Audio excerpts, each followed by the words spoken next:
Corona की दूसरी लहर की रफ्तार अब लगभग थम सी गई है। अब हर रोज 50,000 से कम केस आने लगे हैं, लेकिन खतरा अभी टला नहीं है। एक्सपर्ट्स की माने तो भारत में कोरोना की तीसरी लहर भी आ सकती है और इस संभावित लहर की मुख्य वजह होगी कोरोना का डेल्टा प्लस वेरिएंट का तेजी से फैलना।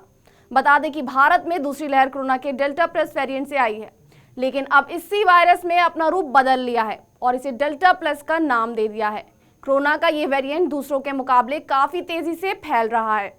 WHO के मुताबिक डेल्टा वेरिएंट अब तक दुनिया के कई देशों में फैल चुका है और ये ट्रेंड जारी रहा तो फिर कई और देशों में तबाही मच सकती है। आखिर क्या है कोरोना का नया वेरिएंट और क्या मौजूदा वैक्सीन इससे लड़ने में कामयाब होंगे? आइए हर सवाल का जवाब आसान भाषा में समझाने की कोशिश करते हैं। तो सबसे पहला सवाल है, क्या है डेल्टा प्लस वेरिएंट? कोरोना का ये नया रूप डेल्टा वेरिएंट B.1.617.2 में ही म्यूटेशन के बाद दिखा है। सबसे पहले इस वेरिएंट के बारे में जानकारी इंग्लैंड के पब्लिक हेल्थ बुलेटिन में दी गई थी।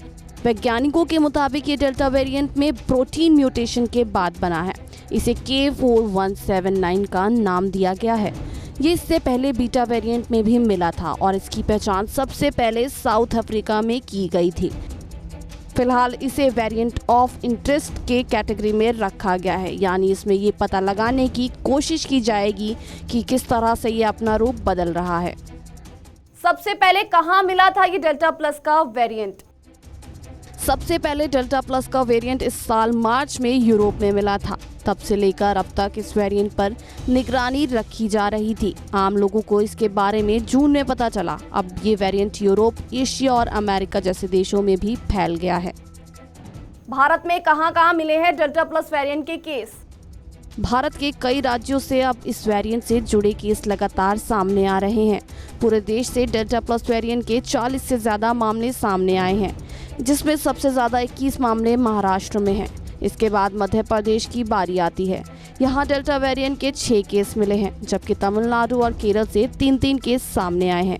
महाराष्ट्र में भी सबसे ज्यादा 9 मामले रत्नागिरी, फिर 7 मामले जलगांव, 2 मुंबई और 1 पालघर, थाने और सिंधुदुर्ग में हैं। केरल में मिले 3 मामले पलक्कड़ और पथनमथिट्टा से हैं। इनमें से 1 मामला 4 वर्षीय बच्चे का भी है। क्या डेल्टा प्लस वेरिएंट से आएगी तीसरी लहर? इस वेरिएंट से ही कोरोना की तीसरी लहर आएगी। इसको लेकर एक्सपर्ट्स की अलग अलग राय है। कुछ का मानना है कि अगर भारत में कोरोना की तीसरी लहर आती है तो फिर इसके लिए डेल्टा प्लस वेरिएंट जिम्मेदार हो सकता है। साथ ही ये भी दावा किया गया है कि इस वेरिएंट से एक्टिव केस 8 से 10 लाख तक जा सकते हैं। इसमें से 10% संख्या बच्चों की ही हो सकती है। एक्सपर्ट्स का मानना है कि कोरोना का ये नया वेरिएंट इम्यून सिस्टम को भी चकमा दे सकता है। क्या कोरोना की मौजूदा वैक्सीन डेल्टा प्लस वेरिएंट के खिलाफ असरदार है? फिलहाल पक्के तौर पर ये नहीं कहा जा सकता है कि वैक्सीन इस वेरिएंट के खिलाफ असरदार है। हालांकि वैज्ञानिकों का ये मान चल रहा है कि वैक्सीन इस वेरिएंट के खिलाफ असरदार होगी। फिलहाल सरकार ने कहा है कि कोवैक्सीन और कोविशील्ड दोनों पर ये असरदार है।